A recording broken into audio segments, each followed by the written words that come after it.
for the one, the only Nasuk, Atunwe, Samunwe, our brother alone.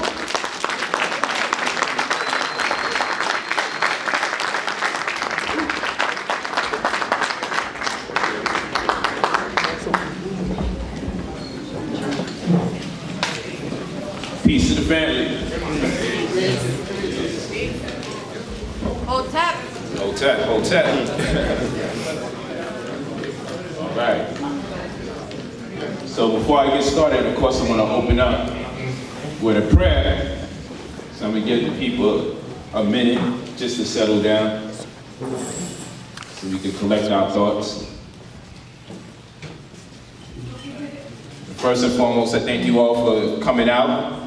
It's our honor anytime a group of people of the same race, my race in particular, can take the same items of research as serious as I take it, because it restores my faith in my people, and it reminds me that I'm not going crazy because there's a group of other people who identify with the same clauses. So I really appreciate that. So I'll open up with the prayer of Osiris. Is it light enough for you, sis, or it looks dark? It looks dark, Pop. Yeah. Dark? Maybe some of the lights could stay on. Yeah, who's dealing with the lights? Very important. Very important to what we're going to talk about today, which is called gene food consistency, meat mythology versus vegan truths. So I just want you to keep those things in mind because there's a lot that we have to discuss today. All right, so I'm going to open up with prayer. I ask for everybody's undivided attention and that you focus and you connect with the brothers and or sisters that may be responsible for your enlightenment, responsible for your consciousness. Pasha Tashil Song. Nukta Orfu Min Antutin Ya Inosat. Anuki Temli Pata. Anuki Pali U. Nukabautu Pali Ulat. Nukabautu Pali Ulat Ama Bikum. Anuki Bamahoy Shil Nesderu. Pare Shil Nesderu. Pabusta Rashil Shil Nesderu. Anuki Fi Pana Washilre. Pana Washilre Kalu. Dakuni Anuki Hayusi Nasuf Ahmun. You say it with me, Ahmun. Ahmun. Ahmun. Ahmun. Ahmun. Very important, very important. And as I always ask people to do, hold your chest right now. Put your hand in the center of your chest, where the heart center is at. They call it the heart center because when the planet was on a 90-degree axis, the heart was in the center of your chest. That's why they call it the heart center. All right? And now I want you to say the word amen. Amen. Say it 5 times. Amen. Amen. Amen. Amen. Amen. Amen. Amen. No foaming at the mouth, please. Amen. Amen. Amen. Amen. Amen. Amen. No chicken wing dance. Amen. Amen. Amen. Amen. Amen. Amen. There you go. Now I want you to say moon. Ahmun. Moon. Ahmun. You feel way more vibration, correct? Now I want you to say Allah. Allah. Allah. Allah. Say Yeshua. Yeshua. Yeshua. Yeshua. Now say Jesus. Jesus. Jesus. Jesus. It resonates less. Jesus. Jesus. So what they do in the church, they learn how to exegete. And because English is a non-tonal language, and the London Missionary Society de-emphasized the tones in the English language, it affects our consciousness in the worst ways. When you speak tonal languages like Bantu languages, East African languages, West African languages, right? When you speak tonal languages, you're using phonetics, you're using parts of speech that you're not acclimated to using in English unless you go into a more archaic form of English. Because English tonation has been de-emphasized. And what we mean by that is you have several letters employing the same sounds, and no language is really constructed to have that kind of redundancy. So what this means is, like the letter K shouldn't sound exactly like the letter Q. that should not be the case. The letter K and the letter Q should not sound alike. So when you're transliterating or you're doing a comparative linguistic study, you'll turn around and say, hey, Arabic has like 3 Ks. You'll say something like that, and you'll be in error. But that's your reference point based on the first language you probably learned how to speak. So the letter Q would sound like, right? That's how Q should sound. So Quran should sound like Quran. It should sound like Quran, on. That's why you normally see apostrophe by the Q, because you have to stop when you say that sound. You have to say on, right? And we have to like learn how to say Q like that, because we pronounce Q like K. And then you'll have Michael, and the CH sounds like a K, right? But if we was to go into Hebrew, or what they call Hebrew, let's call it Phoenician, because no such thing as Hebrew, until a Jew from the Yiddish community decided to call it that so they can establish an identity based on a false narrative. So we'll call it Phoenician, because that's the people that they usurped their culture, integrated with their contemporary form of Judaism, right? So we'll go to Michael, and if you go into Phoenician, you'll see that the CH sounds like the het, and what they call Hebrew today, het, right? And we'll say Michael, but it should be Michael, right? Michael. That's how it should sound, Michael. So that's another H, but we'll look into Hebrew and say they got like 2-3 H's.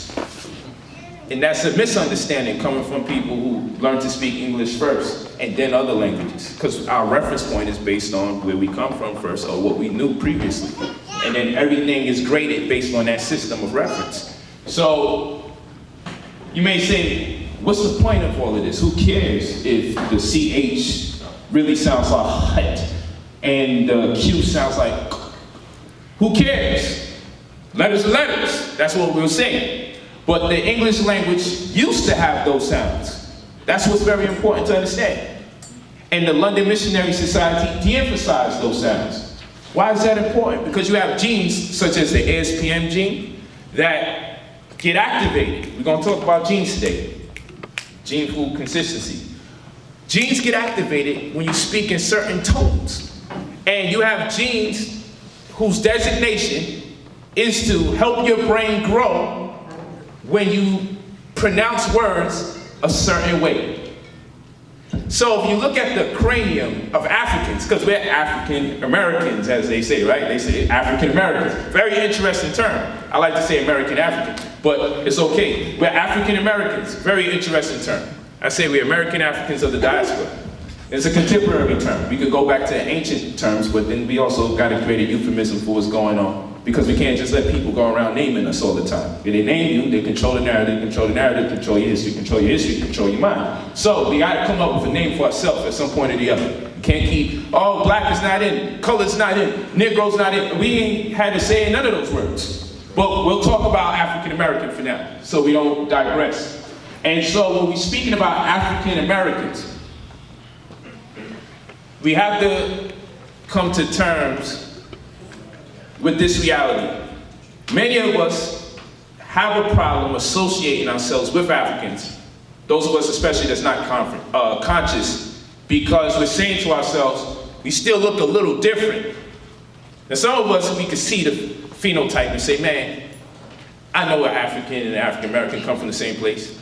But it's those things that make that distinction that makes many of us, even them, based on poor education, say, you know what? I'm not them, and they're not me. But how does that actually happen? Well, they're raised as black people, in which you derive as well, speaking in tonal languages. And guess what happens in the advent of them speaking in those tonal languages? The tones cause their brain to grow. So the cranium has to make accommodations for the growth of their brain. So you'll see one of the most distinct things from an African of the continent and one of the diaspora over here would be the shape of their head.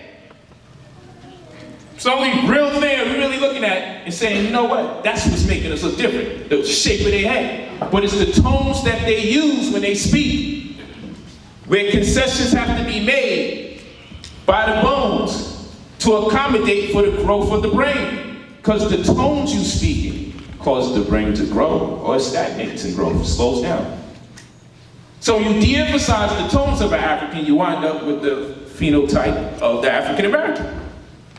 It's no surprise every time they find someone doing something major in mathematics and science, they probably finding them out of Nigeria or something. They always got some new discovery taking place in Nigeria. They always leading in science. No matter how much they try to suppress the information, some African is always coming through with it, right? Not to say we're not brilliant over here, but just showing you something with the tones. Because you have things called an appendix, and you have tonsils, and they'll tell you you don't need those things, yet you was born with it. You got appendicitis, we just take it out. You got tonsillitis, take it out. That's what we're doing, right? We just take things out that we haven't been using it. So if you constipated, you should just take out your rectum and everything, just throw it away. Because you haven't used it in so long. See, that's insane to come up with that stuff. It's insane. So your tonsils serve you when you speak in tones for vibratory purposes, because it offsets the DNA and says it's time to grow or expand the brain. Because some parts of your brain will not be activated unless you speak in tones. Facts. So when we study African history, or we study cultures of antiquity as it relates to us, the ancient African archetype of conception, we see our brothers and sisters start their chanting, they get into their circles, throw some music on there, put a beat on it, and next thing you know, oh soon, and everybody start popping up. You say, yo, that's dope, but how come our prayers don't begin answered here? But we tried the Jesus, we try all that. But we don't pray specifically like, yo, I need $600 to finish off my rent. We don't do that because we don't want the fear of thinking God let us down. But when we talk about our ancient African culture, we were very specific about the things that we needed and what we wanted. And we got it. And when one tone wasn't enough, we collected as a group of people, as a community, and we all spoke in those tones and chanted. And for some reason, things were just working out for us. So what was the most integral thing? Or what's the most prerequisite thing you do when it's time to enslave somebody? You strip them of their language. Before they cut your balls off, they strip you of your language. Before they raped you, they stripped you of your language. Because that transmission of thought is exclusive to the people that speak it. There's things that's going to transpire in your history that you're going to allocate meaning to and corresponding tones that's exclusive to you. And no matter what you do to try to come up with an interpolation of it in another culture, you're still going to come up short unless you're in that culture to understand the syntax of the language. Like you have said, a word that if you go into many Bantu languages or the Medu Neche, you'll find that they'll tell you that they had Nununet, he had Kekiket, Unamunet, the Akda, and they say that there was brother and sister and they was twins. But they was brother and sister and they was also married. And then they would tell you that User and As, or